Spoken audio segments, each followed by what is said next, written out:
بسم اللہ الرحمن الرحیم۔ شروع اللہ کے نام سے جو بڑا مہربان نہایت رحم والا ہے۔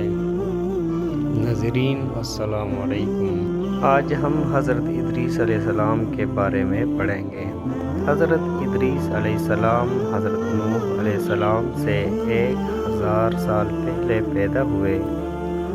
حضرت ادریس علیہ السلام وہ پہلے انسان ہیں جنہیں علم نجوم اور حساب کا علم بطور معجزہ اللہ نے عطا کیا۔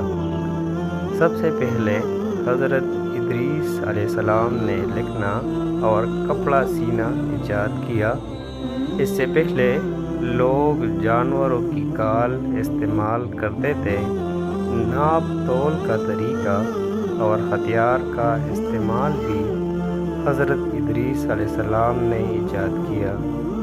آپ نے ہتھیار ایجاد کر کے بابل کی قوم سے جہاد اور جنگیں لڑی۔ حضرت ادریس علیہ السلام درس تبلیغ کا کام بابل کی قوم میں شروع کیا تو قوم آپ کے خلاف ہو گئی۔ کافی عرصے تک سمجھانے کے بعد قوم نہ سمجھی تو آپ نے اپنے پیروکاروں کے ساتھ بابل سے ہجرت کر کے مصر چلے گئے۔ آپ دریائے نیل کے کنارے آباد ہو گئے۔ آپ نے درس کا کام یہاں سے شروع کیا۔ قرآن پاک کی سورہ مریم اور سورہ انبیاء میں آپ کا ذکر آیا ہے۔ جس شخص نے پہلی بار قلم سے لکھا وہ حضرت ادریس علیہ السلام تھے۔ آپ اتنے عبادت گزار تھے، فرشتے بھی آپ سے درس لینے آتے تھے۔ ایک مرتبہ حضرت اسرائیل علیہ السلام آپ کے پاس انسانی روپ میں آئے تو آپ سمجھ گئے کہ یہ شخص اسرائیل ہے جو روح قبض کرتے ہیں۔ تو آپ نے فرمایا کہ مجھے موت کا نظارہ دکھاؤ۔ تو حضرت اسرائیل علیہ السلام نے اللہ تعالیٰ کی اجازت سے آپ کی روح قبض کی اور پھر ڈال کر دوبارہ زندہ کیا۔ حضرت ادریس علیہ السلام نے حضرت اسرائیل علیہ السلام سے مزید کہا، مجھے جنت کی سیر کرا کر لاؤ۔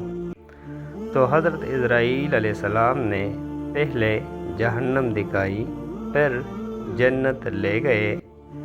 آپ جنت میں گھومے پھرے تو اسرائیل علیہ السلام نے حضرت ادریس علیہ السلام سے کہا، چلو اب دنیا میں جانے کا وقت آ گیا ہے۔